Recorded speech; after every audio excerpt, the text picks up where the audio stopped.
The incident at Gate 27. The airport was alive with movement, passengers hurrying to their gates, the rhythmic sound of rolling suitcases against the polished floors, and the occasional crackle of an overhead announcement. But for 11-year-old Zora Williams, all of that faded into the background. She clutched her boarding pass tightly in her hands, the thick paper slightly bent from her nervous grip. This was her first time flying alone, a milestone her parents had spent weeks preparing her for. Check-in. Security. Find the gate.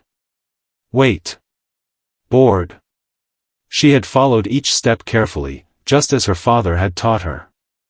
She had made it past TSA screening with no problem, her travel documents neatly tucked into a small folder inside her backpack. But as she approached Gate 27, a knot of unease formed in her stomach. The gate displayed a different flight number than the one printed on her ticket. Had she made a mistake? She hesitated, glancing around for an airport employee. That's when she spotted Officer Curtis Malone, a uniformed transportation security officer, TSO, standing near the terminal entrance. Zora took a deep breath, adjusting the straps of her backpack, and stepped forward. "Excuse me, sir," she said politely. "I think I might be at the wrong gate. Could you help me?" Officer Malone barely glanced at her before doing a double-take. His sharp blue eyes locked onto her face, and his expression immediately shifted. His features tightened, his lips pressing into a thin line. "Where are your parents?" he asked, his voice clipped. Zora blinked. "I'm flying alone. My dad." She didn't even finish before he snatched her boarding pass from her hands. "Hey," she yelped, startled by the sudden action. Malone scrutinized the ticket, his brow furrowing as he turned it over in his fingers. Then, a sneer formed on his lips. "This isn't real," he muttered. Zora's heartbeat thundered in her ears. "What?" Malone shook his head, exhaling sharply through his nose. "These fake tickets get more ridiculous every day," he scoffed. Zora took a step back. "It's not fake. My dad bought it." But before she could say another word, Malone ripped the ticket in half. A gasp rippled through the people nearby. Several passengers turned their heads, their conversations pausing. Zora felt like the floor had been ripped out from under her. "That was my boarding pass," she cried, her voice rising with panic. "You're not getting on any flight today," Malone declared, stuffing the torn ticket into his pocket. "I don't know what kind of game you're playing, but I don't have time for it." Zora's hands balled into fists at her sides. This wasn't right. This wasn't fair. She knew her ticket was real. Her father had booked it himself. He had triple-checked every detail. She had followed every rule. So why was this happening? Her mind raced as she looked up at Malone, searching for an explanation in his cold stare. And then she saw it. It wasn't just impatience. It wasn't just protocol. It was something uglier. She had seen that look before, on strangers in stores, on people who gripped their purses tighter when she walked by. He didn't believe she belonged here. A slow, creeping anger replaced her fear. Zora didn't cry. Instead, she reached into her hoodie pocket, her fingers wrapping around her phone. She took a deep breath and dialed the one number she had memorized since she was 5. The line rang once. Then a deep, familiar voice answered. "Hey, sweetheart." Zora exhaled sharply, her heart pounding. She kept her voice steady. "Dad," she said, "I need you." The entire airport terminal was about to change. The call that changed everything. The moment Zora uttered those 4 words, "Dad, I need you," everything around her seemed to blur. The airport, the murmuring voices, the towering officer glaring down at her, it all faded into the background. But on the other end of the line, Elijah Williams, the Director of Homeland Security, sat up straighter in his leather chair. His heart pounded once, a deep, primal beat, as if his instincts had already detected something wasn't right. He had been in a high-level briefing at the Department of Homeland Security headquarters, discussing new security protocols when his phone vibrated. Normally, he never picked up personal calls in the middle of a meeting. But when his daughter's name flashed across his screen, he didn't hesitate. His fingers closed around the device as he excused himself from the conference room, stepping into the hallway. "Sweetheart?" His voice was calm, but sharp. Zora took a shaky breath. "An officer just tore up my ticket and said it was fake," she said, forcing herself to keep her voice steady. "He said I can't fly today." For a moment, silence. Then, a voice as cold as steel. "Where are you right now?" "Gate 27. "Stay where you are," Elijah said. The line clicked off. The airport confrontation. Zora stared at her phone. Her fingers trembled slightly, but not from fear anymore. Something was about to happen. And she wasn't sure if Officer Malone realized who he had just messed with. The man still loomed over her, a smug expression on his face as he crossed his arms. "Call whoever you want, kid. This conversation is over." Zora lifted her chin. "No, it's not." She wasn't sure where the confidence came from, but it spread through her like a flame. Passengers nearby were watching now, some whispering, others looking uncomfortable. A few had pulled out their phones, recording. Malone exhaled loudly, turning away. "You're wasting my time. Get moving before I have you removed." Zora held her ground. And then, a new voice sliced through the tension. "Excuse me. Are you the officer who just ripped up my daughter's boarding pass?" The temperature in the airport seemed to drop. The entire terminal froze as Elijah Williams walked toward them. His presence was undeniable, the commanding stride, the crisp-tailored suit, the sharp, watchful gaze that had assessed threats for over 20 years. Officer Malone turned, opening his mouth, only to hesitate when he took in who was standing in front of him. There was something about Elijah's calm fury that made even the most hardened men nervous. Malone's confidence wavered for just a second. "Who are you?" the officer asked, folding his arms in an attempt to regain control. Elijah reached into his pocket, pulling out his security badge and holding it up. "Director of Homeland Security, Elijah Williams." A hush swept over the crowd. Someone gasped. Malone's face drained of color. "And Zora?" She just folded her arms and waited. The weight of power. A ripple of shock spread through the airport terminal as Elijah Williams stood face to face with Officer Curtis Malone. Passengers froze mid-step. Conversations trailed off into silence. Phones were already recording, capturing the moment that would soon go viral across the country.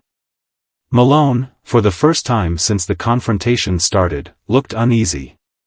His lips parted slightly, but no words came out. Zora watched as the officer's confidence cracked like thin ice under pressure. The same man who had loomed over her only moments ago now stood rigid, as if realizing just how badly he had miscalculated. Elijah's dark brown eyes didn't waver as he examined the man before him. "You tore up my daughter's ticket," he said, his voice measured, quiet, but carrying the kind of weight that sent shivers down spines.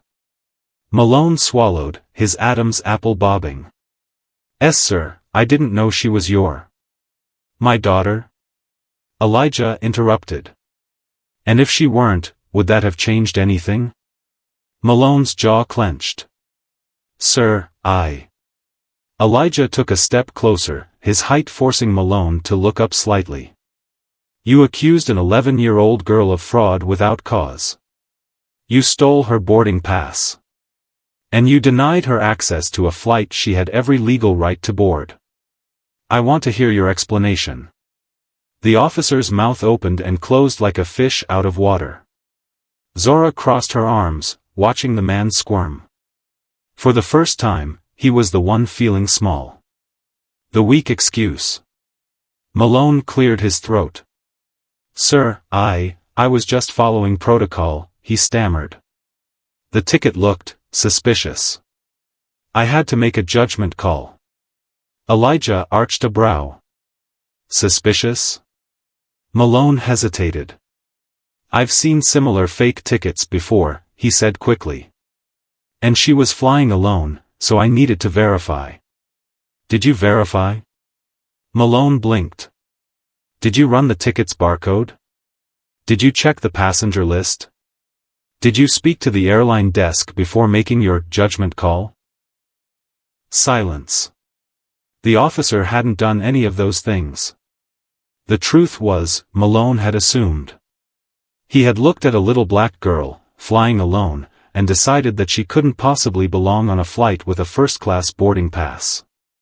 And now, he was paying for that mistake. Elijah exhaled sharply and turned to Zora. Are you okay? She nodded. I just want to go home, Dad. His expression softened slightly as he put a protective hand on her shoulder. Then, he turned his attention back to Malone. You've abused your position, Elijah said, his voice carrying through the terminal. This will not go unanswered. Before Malone could respond, a new set of footsteps approached. A woman in a black blazer, wearing a TSA operations badge, arrived at the scene. A supervisor. She looked between Elijah and the visibly shaken Malone. Sir, I'm Angela Perez, head of TSA operations for this airport, she said. I've been informed of the situation, and I sincerely apologize for this officer's conduct. Elijah's expression remained unreadable. What's being done about it? He asked. Perez shot a warning glance at Malone before answering. I'll be personally reviewing the security footage, she said. And as of now, Officer Malone is being placed on administrative leave pending investigation. Malone's head snapped toward her. Wait, what? Enough, Curtis, she said sharply. You've caused a scene, violated protocol, and mishandled a minor. Your badge is being suspended effective immediately. Malone's face turned an ugly shade of red. But he knew better than to argue now. He had lost. A statement to the world. Angela Perez turned back to Elijah. We'll also be reaching out to you directly, sir, to ensure the appropriate disciplinary actions are taken. Elijah gave a slow nod. Good. The crowd of passengers, who had been watching the entire exchange, suddenly burst into applause. Zora jumped slightly at the sound, glancing around as people cheered and clapped. Some even called out. That's what you get. Justice. Hold them accountable. Malone, his face now burning, turned and stalked away. Zora exhaled for the first time in what felt like hours. Elijah placed a firm hand on her shoulder. Come on, sweetheart. Let's get you on that plane.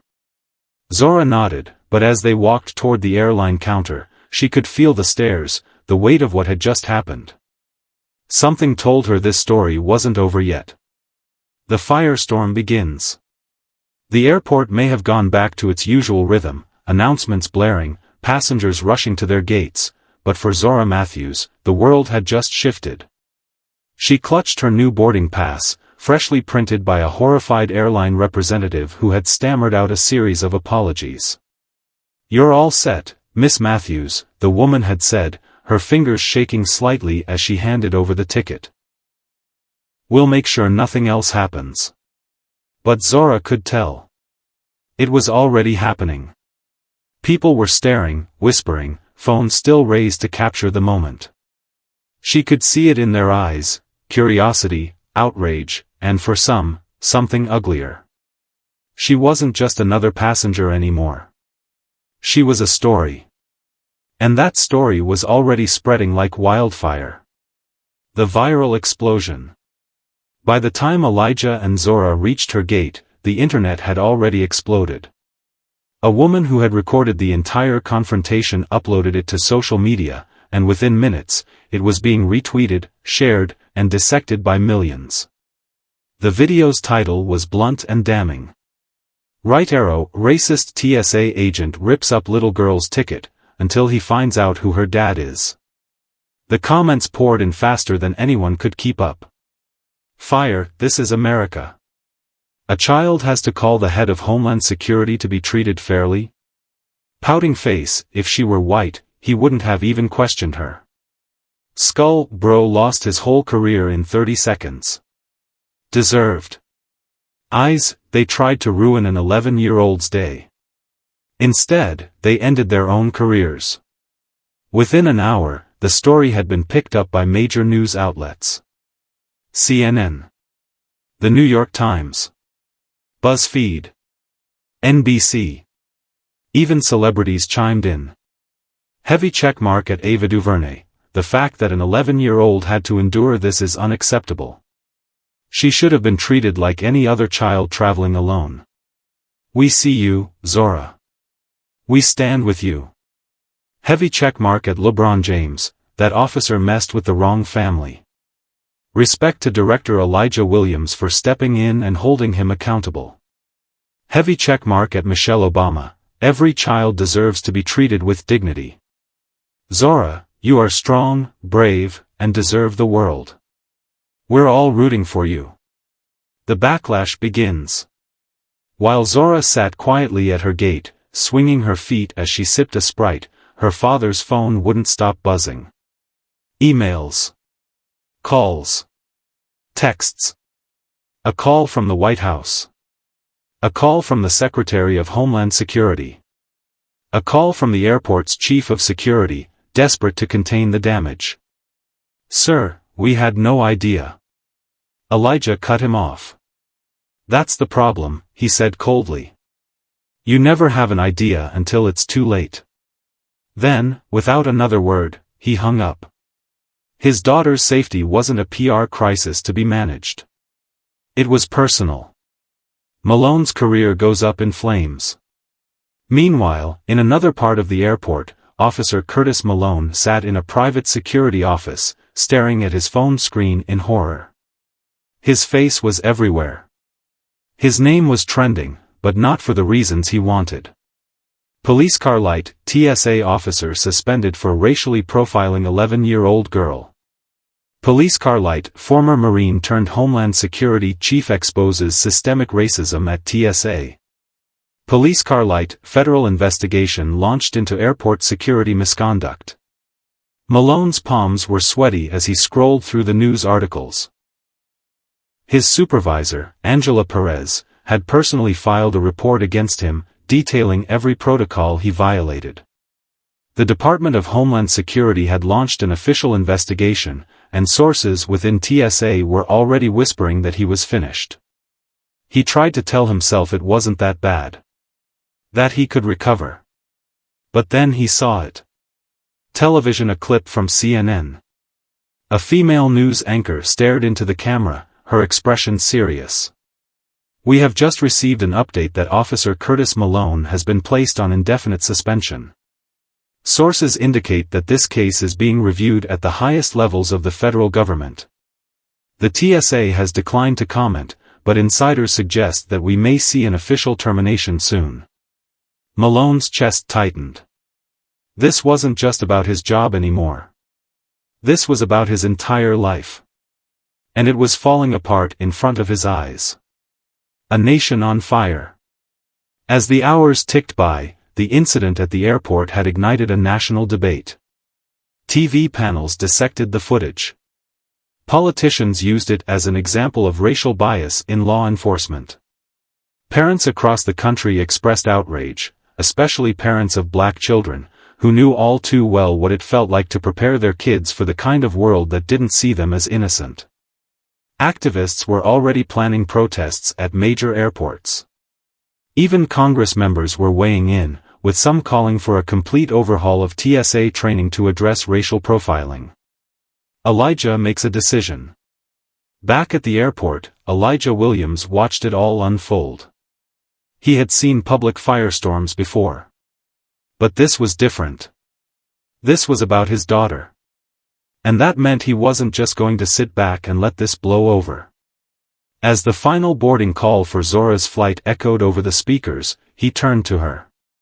"You okay?" She nodded, giving him a small but determined smile. "Yeah." He pulled her into a hug. "I love you, Peanut." "I love you too, Dad." She stepped onto the plane, a flight attendant ushering her into first class, making sure she was comfortable. Elijah watched the doors close, then pulled out his phone. He dialed a number. The person on the other end picked up instantly. "This is Director Williams," Elijah said, his voice like steel. "We need to talk about what happened today. And I want every single person responsible held accountable." There was a long pause on the other end of the line. Then a voice replied. "Understood, sir. We'll take care of it." Elijah narrowed his eyes. "No," he said.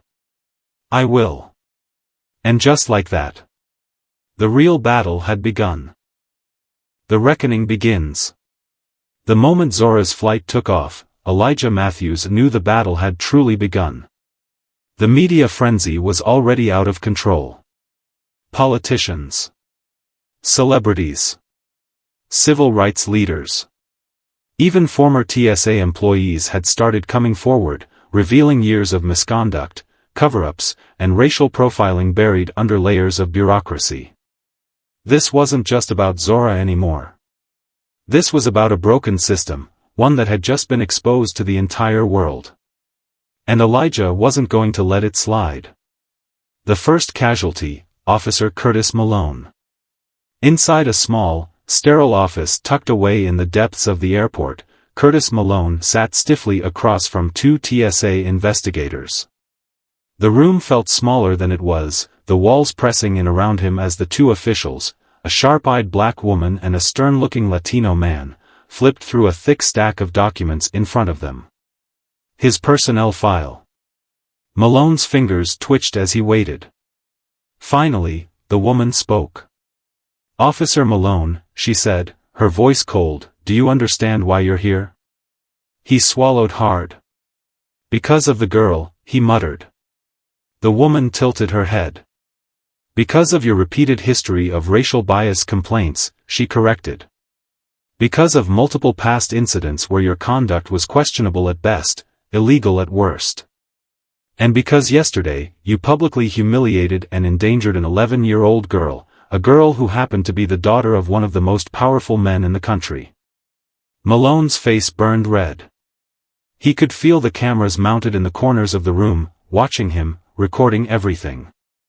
"You've been with the TSA for 12 years, the Latino investigator said, flipping through Malone's thick file. "In that time, you've been written up 7 times for misconduct, 5 of those involving black or brown passengers." Malone's jaw tightened. They were just. One of them was a pregnant woman, Officer Malone, the woman cut in, her voice sharp. "You accused her of stealing her own boarding pass and had her detained for 2 hours while she sobbed uncontrollably. Another was an elderly black man, a Vietnam veteran, whom you forced to remove his prosthetic leg because you didn't like his attitude." Sound familiar? Malone's stomach twisted. He knew what was coming next. "Your employment is terminated, effective immediately," the woman said, sliding a document across the table. "Sign it. You'll be escorted out of the building by security." Malone's hands shook as he grabbed the pen. His mind was spinning. Everything he had built, his job, his pension, his career, was gone in an instant. Because of that damn girl.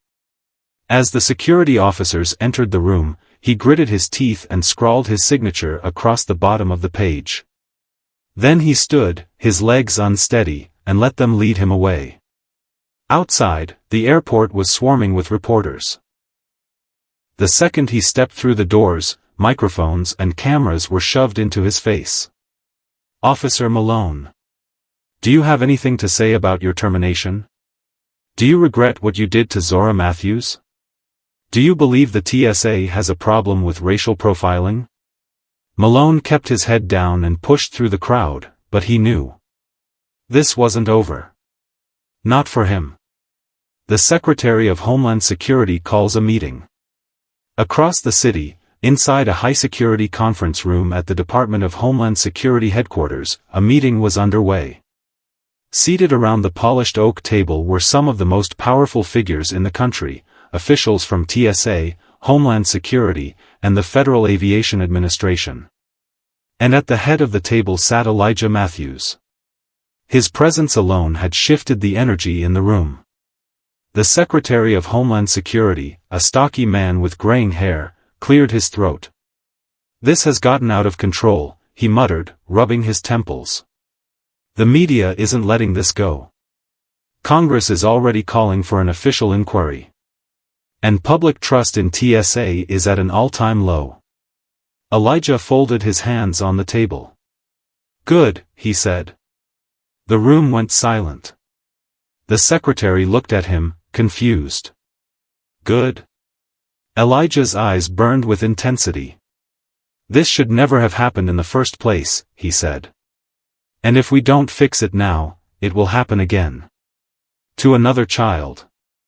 To another innocent traveler. To someone without the power to fight back." A senior TSA official scoffed. "Sir, with all due respect, we can't completely overhaul TSA procedures just because of one incident." Elijah's fist slammed onto the table. "It wasn't just one incident," he snapped. The entire room flinched.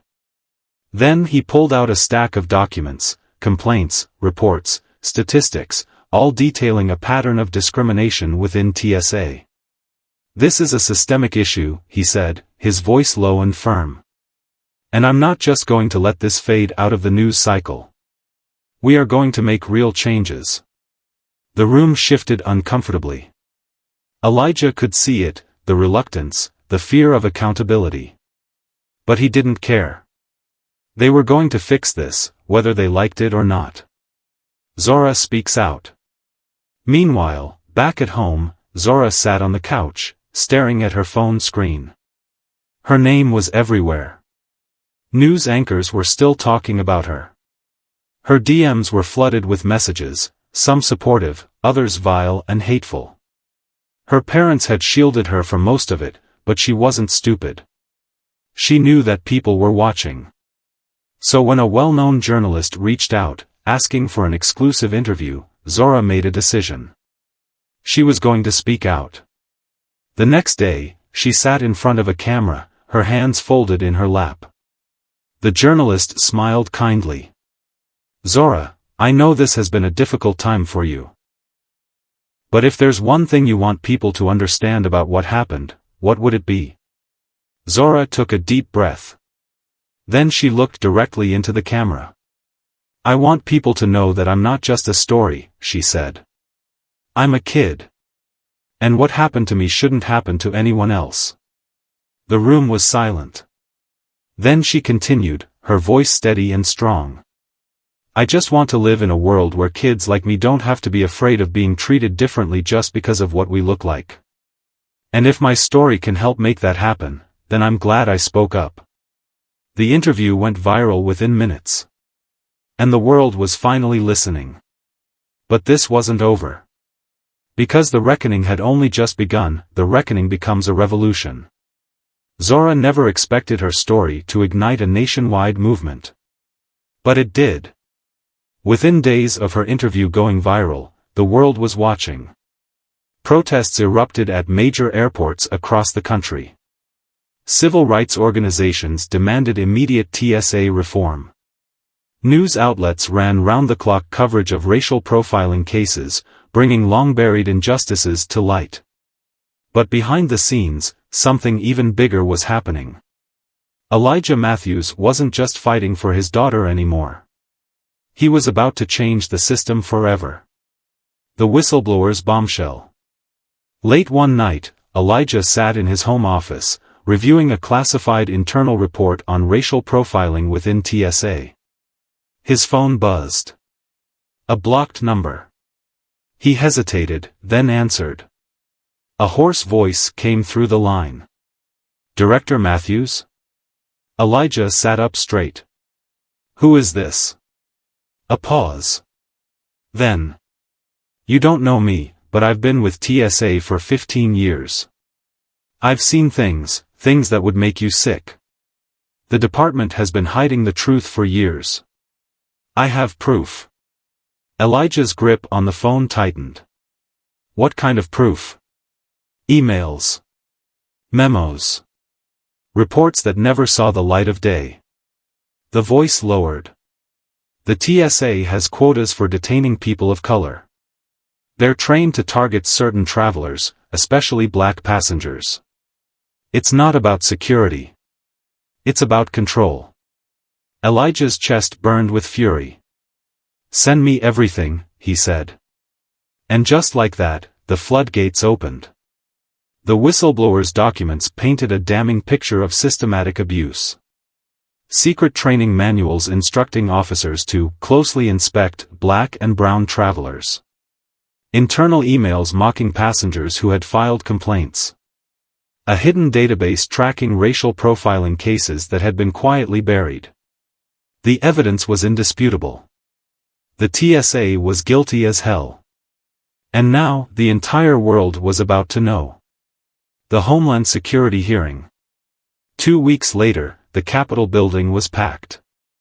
The Senate Homeland Security Committee had called for a special hearing on racial discrimination within TSA, and every news station in the country was broadcasting it live.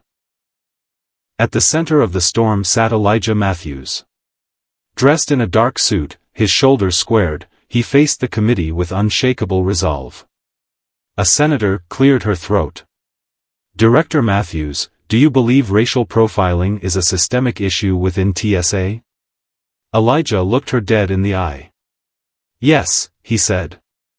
The room fell silent. Senators shifted uncomfortably in their seats. One of them, a grizzled old politician, leaned forward. Do you have proof? Elijah didn't answer right away. Instead, he turned to his assistant, who handed him a thick binder. This, he said, is a collection of internal TSA documents, emails, reports, statistics, that prove beyond a shadow of a doubt that racial profiling is not just happening, it's policy. A murmur rippled through the chamber. Elijah continued. I am submitting this into the official record. The American people deserve the truth. And I am calling for a complete overhaul of TSA policies, starting with mandatory anti-bias training, independent oversight, and the immediate firing of every officer involved in these abuses. The room erupted. Some senators were furious. Others nodded in agreement. But the people watching at home? They were cheering. Because for the first time in history, the government was being forced to confront the truth. Zora's final word. By now, Zora's name was known everywhere. She had become a symbol, a reminder that one moment of injustice could change the course of history. But despite everything, she was still just an 11-year-old girl. One night, as she lay in bed, her father knocked on her door. Can I come in? He asked. She nodded. Elijah sat beside her, running a hand over his tired face. You okay? She hesitated, then shrugged. I think so. Elijah exhaled. I know this has been a lot. Zora looked at him, her small hands clutching the blanket. Dad, did I do the right thing? Elijah's heart clenched. You stood up for yourself, he said. You told the truth. And because of you, people are finally listening. Zora was quiet for a long time. Then, finally, she whispered, then I'm glad. Elijah pulled her into a hug, holding her tight. And as he did, he knew. This wasn't just about fixing a broken system. This was about making sure his daughter, and every kid like her, would never have to go through this again. Because this wasn't just a reckoning. This was the beginning of a revolution.